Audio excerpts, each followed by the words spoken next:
Olá, que Deus abençoe a todos os servos nesta semana que estamos iniciando. Inclusive, antes que eu me esqueça, eu quero aproveitar para dar um recado para todas as mulheres, porque a reunião do Godlywood Autoajuda, o encontro bimestral das mulheres, nesse mês vai ser numa data diferente. Não será no último sábado do mês, como normalmente acontece, mas nesse próximo sábado, dia 16 às 18 horas. Então, atenção mulheres, nesse mês, a reunião do Autoajuda será no próximo sábado, dia 16, pelo menos aqui no Brasil, a partir das 18 horas, direto do Templo de Salomão, para todo o Brasil, com a Cristiane Cardoso. Bom, vamos falar do discipulado, né? A gente está vivendo aí esse mês que é o mês do discipulado, e eu estava meditando agora, né? Repare que Jesus, ele ordenou que os discípulos, né? E consequentemente nós também, expulsássemos demônios, curássemos enfermos, pregássemos o evangelho a toda criatura, mas ele também disse: fazei discípulos de todas as nações. Por que Jesus falou isso também? Por que inclusive, isso foi uma ordem, não foi uma sugestão, foi uma ordem. Por quê? Eu entendo que Jesus sabia que de nada adiantaria, por exemplo, os discípulos fazerem até milagres maiores do que os que Jesus fez, se eles não fizessem discípulos. Porque aí essas obras morreriam com eles. Não haveria uma continuidade. Então Jesus fez discípulos, né? Aliás, nós chamamos eles de discípulos de Jesus, e ordenou que eles também fizessem. E essa ordem, ela continua sendo fundamental até os dias de hoje. Quando a gente olha lá no Velho Testamento, eu estava reparando aqui, por exemplo, Moisés foi um homem extremamente usado por Deus. Milagres, mar abriu, tirou Israel do Egito. Mas durante todo o tempo em que ele foi fazendo a obra de Deus, ele foi preparando Josué. Josué ficou do lado de Moisés. Josué conhecia Moisés de perto, via as decisões que Moisés tomava. Enfim, ele foi discipulado, e quando Moisés foi tomado, Josué assumiu o trabalho de Moisés. Ele se dispôs, como Deus ordenou, e passou a conduzir o povo em direção à terra prometida. Já no caso de Josué, não houve um discípulo. Quem estava muito perto de Josué era Caleb, mas Caleb tinha idade semelhante, era da mesma geração, envelheceu e morreu também.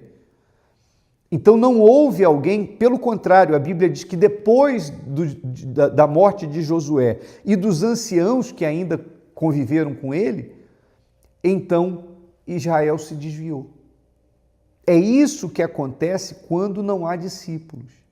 Vamos falar de Elias e Eliseu. Elias foi um profeta através de quem Deus realizou grandes milagres. E Elias fez Eliseu. Interessante que desde o chamamento, né, quando ele passa a capa dele sobre Eliseu e diz: você já sabe o que fiz contigo, Eliseu vai lá e sacrifica tudo. De forma radical, abre mão de estar perto dos seus pais, sacrifica a junta de bois, abre mão de tudo para acompanhar Elias e se mostra um discípulo extremamente interessado no espiritual. Quando Elias fala para ele fazer um pedido do que ele queria, Eliseu fala: eu quero porção dobrada do teu espírito, ou seja, ele queria o que era espiritual, ele valorizava o que era espiritual. E realmente, Eliseu fez o dobro do que Elias fez, em termos de sinais, prodígios, milagres. Mas ele não teve um discípulo. Teve Geazi ou Geazi, mas primeiro, a Bíblia não menciona como foi o chamado dele. Ele não aparece como alguém que sacrificou tudo pela obra de Deus, como foi o caso de Eliseu. Ele simplesmente aparece ao lado de Eliseu na história como um aprendiz. E se Eliseu tinha interesse no espiritual, Ele não, muito pelo contrário, ele se interessou pelos benefícios do título. Porque quando Naamã foi curado, ele foi atrás de Naamã para pedir bens. Aliás, você sabe que no fim, você sabe o que aconteceu no final? A lepra de Naamã pegou em Geazi ou Gease. Ora, então, depois de Eliseu, a gente não tem um sucessor do profeta Eliseu que tivesse as mesmas características dele e de Elias. Eliseu tinha características muito parecidas com Elias. Mas e depois dele? Não teve. Deus levantou outros tipos de profetas que foram mais usados para falar, não para operar os sinais que Eliseu e Elias tiveram autoridade para fazer. Então isso traz uma lição muito grande para a gente. Que bom quando a gente ora e as pessoas são curadas, quando as pessoas são libertas, quando a gente expulsa o demônio e a pessoa fica bem. Excelente o trabalho que nós fazemos na obra. Mas se nós não fizermos discípulos, o tempo vai passar e isso tudo vai se acabar, vai se apagar. Então, a ordem do dia é essa, aliás, do dia e de sempre, né? A ordem contínua do Senhor Jesus. Fazei discípulos. Você sabe que normalmente as pessoas, quando você olha para a igreja, você vai ver que poucas pessoas conversam com o pastor. Porque tem gente que já olha assim e diz assim, nós somos muitos, o pastor é um só.